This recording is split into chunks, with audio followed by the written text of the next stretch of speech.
Hello, I'm Andy Schmuckler. I was going to call this particular episode, My Shock Absorbers Are Shot. Is it the years or the miles? I think that if you hear my reflections on that question, you'll be interested if you're interested in understanding fear. And my guess is from the frequency with which the word dread was used in discussions of the state of the anti-Trump world between that first Biden debate and then his stepping aside and Kamala Harris rising. The word dread to describe how people felt about the upcoming election, a must-win election that looked like we were going to lose with consequences that we dread. So if there has been that particular widespread dread, my guess is that there are a fair number of people who are interested in the issue of fear.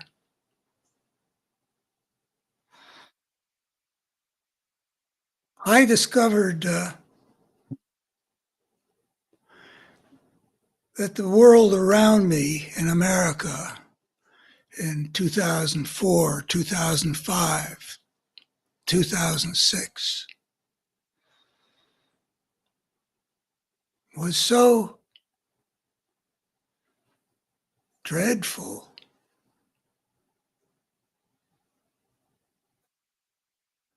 It was kind of traumatic when I took on the job of full-time tilting up against the force of fascism that was rising. And 2 years later, for the first time in my life, I felt like I needed a vacation because I felt like I was dealing with a kind of PTSD. There was something traumatic about staring into the heart of darkness that was gaining power in America. So I took a vacation and I began understanding that what I was doing and trying to fight against what was now in power in the Republican Party, it was taking a toll on me. And so I come now to a point where, and this has been true for some time, there's something wimpy about me. My wife wants to watch Silkwood. We watch in installments. She can take what goes on in Silkwood, the story of Meryl Streep playing a young woman who basically battles against an evil corporation named Kerr McGee, real thing, real true story. And she ends up,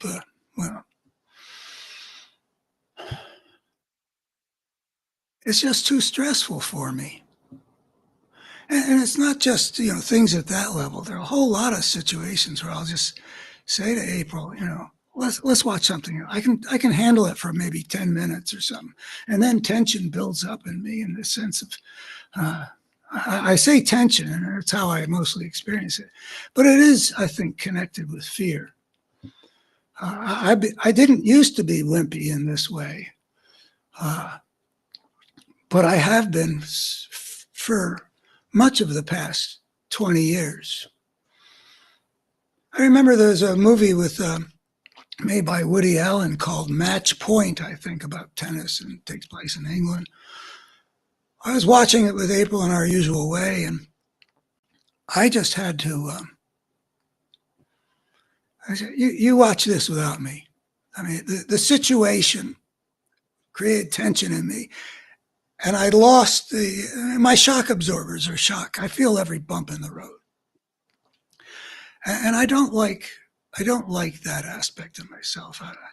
As I said in the previous, for me, I always I've always felt, cast in the role of, the guy who gets up and fights, and Marshall Kane in High Noon, and Shane in Shane, and John Wayne in any number of movies.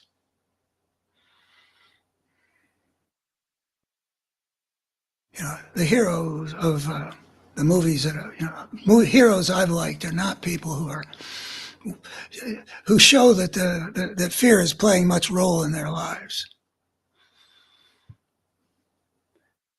John Wayne doesn't ever seems like he'd say, can't handle this. Or Burt Lancaster. Well,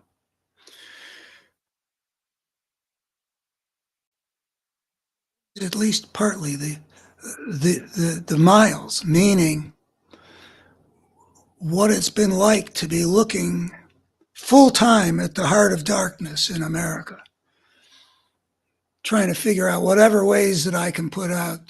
This is what I see that could help us defeat the damn thing. It takes a toll.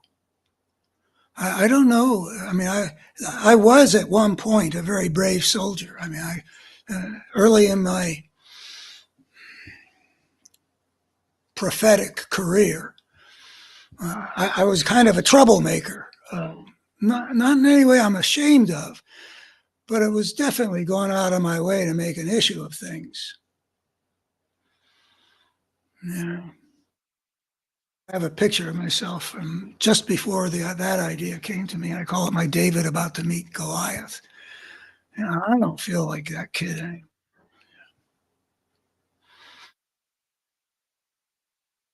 Shock absorbers are worn out. But I've also wondered, how much is it just a function of getting old? I used to have a belief that, based on I don't remember what, that as people get older, as they enter into some kind of old age, they feel more vulnerable. So, not like a healthy man in his 50s, not that kind of older, but when you're getting weaker, sort of notably less able to do physically, for example, what you could in your prime.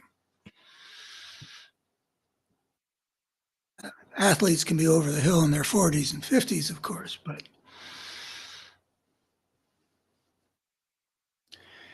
anyway, as you get older, I had noticed that that old people tended to feel more vulnerable, and I attributed it to a very physical thing, like I'm not so good on my feet that I could get out of the way of something falling on me, or that I might not fall down and ruin myself. I'm not so robust that I could deal with an attack by a hostile force.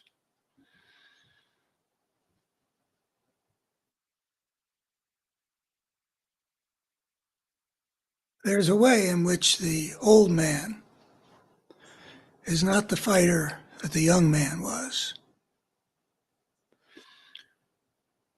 And that one would have more trouble running out of the way of a vehicle if it went through the intersection aimed at you. But I don't think that's what it is anymore. There may be some of that. But I would be just as good, I'd be basically just as good at getting out of the way of an onrushing vehicle as I was in my 20s. I haven't yet lost that. But there's something else, I think, about getting old that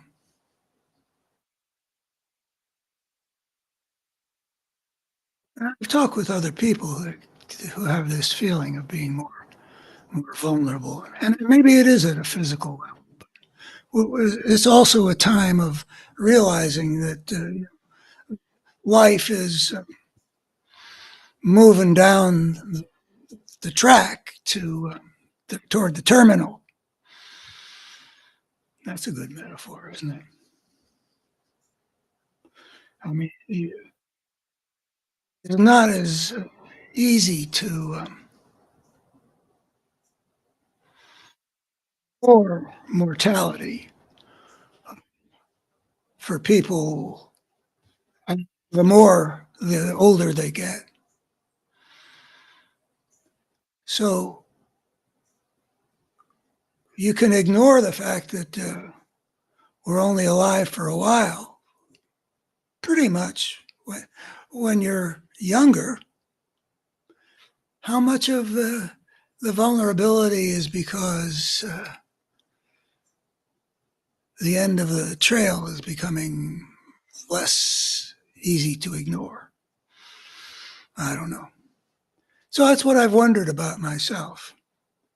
I observe that I'm more fearful, that I'm willing to take on certain challenges to achieve certain things, but being in a passive position, like watching a movie.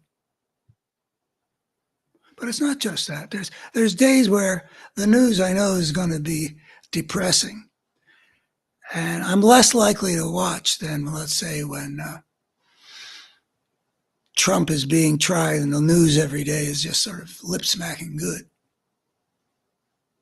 So some of that, but I do take on what I feel I need to take on to do my job. But I feel very vulnerable. I would like to feel to live again in a world where I felt reasonably confident that the good guys are going to win. I fear